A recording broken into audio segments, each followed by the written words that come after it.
told you Jesus came to abolish religion? What if I told you voting Republican really wasn't his mission? What if I told you Republican doesn't automatically mean Christian, and just because you call some people blind doesn't automatically give you vision? I mean, if religion is so great, why has it started so many wars?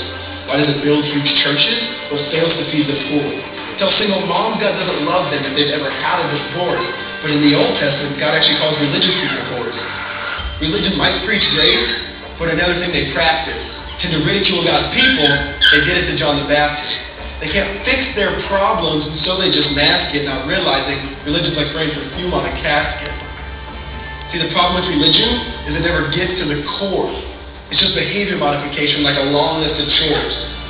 Like, let's dress up the outside, make it look nice and neat. But it's funny, that's what they used to do to mummies while the corpse rots underneath. Now, I ain't judging, I'm just saying, quit putting on a fake look. Because there's a problem if people only know that you're a Christian by your Facebook.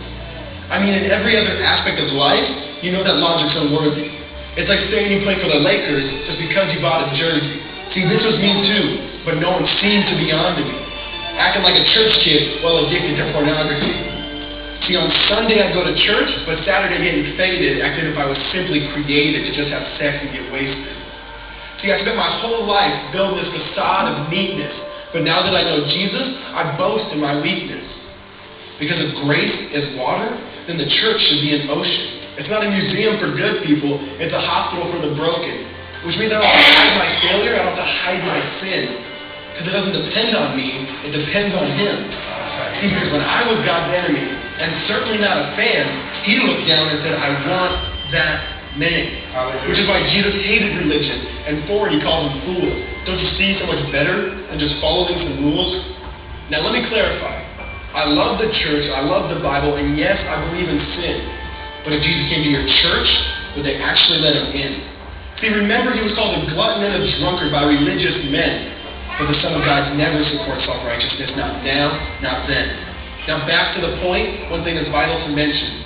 How Jesus and religion are on opposite spectrums. See, one is the work of God, but one's a man-made invention. See, one is a cure, but the other is the infection. See, because religion says do. Jesus says done. Religion says slave. Jesus says son. Yes. Religion puts you in bondage, while Jesus sets you free. Religion makes you blind, but Jesus makes you see. And that's why religion and Jesus are two different claims. Religion is man searching for God. Christianity is God searching for me. Which is why salvation is freely mine, and forgiveness is my own. Not based on my merits, but Jesus' obedience alone. Because He took the crown of thorns and the blood dripped down His face. He took what we all deserve. I guess that's why you call it grace. And while being murdered, He yelled, Father, forgive them. They know not what they do. Because when He was dangling on that cross, He was thinking of you. And He absorbed all your sin, and He buried it in the tomb, which is why I'm kneeling at the cross saying, come on, there's room. So for religion, no, I hate it. In fact, I literally resent it. Because when Jesus said, it is finished, I believe He meant it. Hallelujah.